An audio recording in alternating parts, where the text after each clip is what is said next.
തൃശൂരിലെ CPIM നേതാക്കൾക്കെതിരായി DYFI ജില്ലാ സെക്രട്ടറിയുടെ ശബ്ദരേഖ പുറത്ത്. ജില്ലാ സെക്രട്ടറി ശരത് പ്രസാദ് ജില്ലാ കമ്മിറ്റി അംഗം നിബിൻ ശ്രീനിവാസനോട് സംസാരിക്കുന്ന സംഭാഷണമാണ് പുറത്തു വന്നത്. കപ്പലണ്ടി വിറ്റ് നടന്ന MK കണ്ണൻ കോടിപതിയാണ്.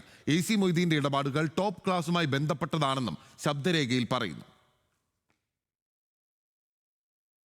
CPM ജില്ലാ ലീഡർഷിപ്പുള്ള പ്രശ്നം സാമ്പത്തിക പ്രശ്നം ആർക്കുണ്ടാവില്ല.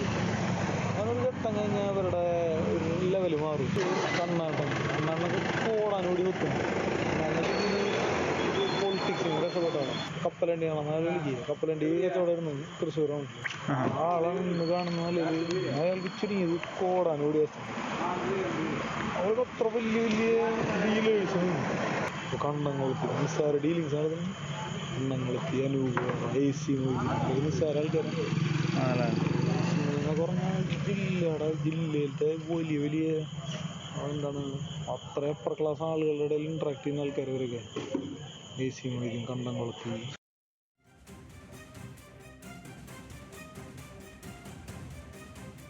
എന്നാൽ ഓഡിയോയുടെ ആധികാരികതയിൽ സംശയമുണ്ടെന്നും പിന്നിൽ കോൺഗ്രസുകാരെന്ന് സംശയിക്കുന്നതായും ശരത് പ്രസാദ് ന്യൂസ് മലയാളത്തോട് പ്രതികരിച്ചു.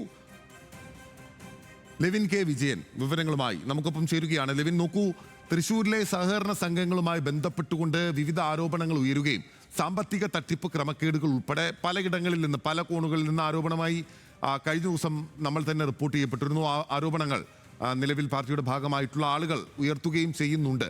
അതിനിടയിലാണ് വളരെ സ്ഫോടനാത്മക സ്വഭാവമുള്ള ഒരു ഓഡിയോ പുറത്തു വരുന്നത്. തീർച്ചയായിട്ടും ബിനിൽ, കഴിഞ്ഞ ദിവസങ്ങളിലാണ് തൃശ്ശൂർ നടത്തറ പഞ്ചായത്തിന് കീഴിൽ മണ്ണൂത്തി ഏരിയ കമ്മിറ്റിക്ക് കീഴിലുള്ള വിവിധ സഹകരണ സംഘങ്ങളിൽ വലിയ അഴിമതിയുണ്ടെന്നുള്ള ആരോപണം പാർട്ടി നേതൃത്വം അറിഞ്ഞുകൊണ്ട് പാർട്ടി ഏരിയ സെക്രട്ടറി അടക്കമുള്ള ആളുകളുടെ നേതൃത്വത്തിൽ അഴിമതി നടത്തുന്നു എന്നുള്ള ആരോപണം ഡിവൈഎഫ്ഐ ജില്ലാ കമ്മിറ്റി അംഗവും മണ്ണൂത്തി CPMന്റെ മുൻ ഏരിയ കമ്മിറ്റി അംഗവും നിലവിൽ നടത്തറ LC അംഗവുമായിട്ടുള്ള നിബിൻ ശ്രീനിവാസൻ എന്ന യുവ നേതാവ് ഉയർത്തുന്നത്. പാർട്ടി നേതാക്കൾക്ക് ഈ കാര്യങ്ങളൊക്കെ സംബന്ധിച്ചുകൊണ്ട് പരാതി നൽകിയെങ്കിലും ആ പരാതിയിൽ യാതൊരു തരത്തിലുള്ള നടപടികളും ഉണ്ടായില്ല. ആ പരാതി അന്വേഷിക്കാൻ സംസ്ഥാന സെക്രട്ടറിക്ക് വരെ അതിനുള്ള പരാതികൾ അറിയിച്ചിട്ടും അന്വേഷിക്കാനുള്ള തീരുമാനം പാർട്ടിയുടെ ഭാഗത്തു നിന്നുണ്ടായില്ല. മാത്രമല്ല, ആരോപണം ഉന്നയിച്ച് തന്നെ പരാതി ചൂണ്ടിക്കാട്ടിയ തന്നെ ഏരിയ കമ്മിറ്റിയിൽ നിന്ന് തരം താഴ്ത്തുകയും രാഷ്ട്രീയമായി ഇല്ലായ്മ ചെയ്യാനുള്ള ശ്രമം നടത്തുകയും പാർട്ടി നേതാക്കളുടെ ഭാഗത്തുനിന്ന് ഉണ്ടായി എന്നുള്ളത് നിബിൻ ആരോപിച്ചിരുന്നു. ആരോപണത്തെ സാധൂകരിക്കുന്ന വിധത്തിലുള്ള ഒരു ശബ്ദ സംഭാഷണമാണ് ഇപ്പോൾ പുറത്തു വന്നിരിക്കുന്നത്. 5 മാസങ്ങൾക്ക് മുൻപ് ഡിവൈഎഫ്ഐ ജില്ലാ കമ്മിറ്റി അംഗമായ ഇതേ നിബിനോട് ജില്ലാ സെക്രട്ടറി ആയിട്ടുള്ള ശരത് പ്രസാദ് സംസാരിക്കുന്നതാണ് ഈ ശബ്ദ സംഭാഷണത്തിൽ നമുക്ക് കേട്ട് മനസ്സിലാക്കാൻ കഴിയുന്ന കാര്യങ്ങൾ.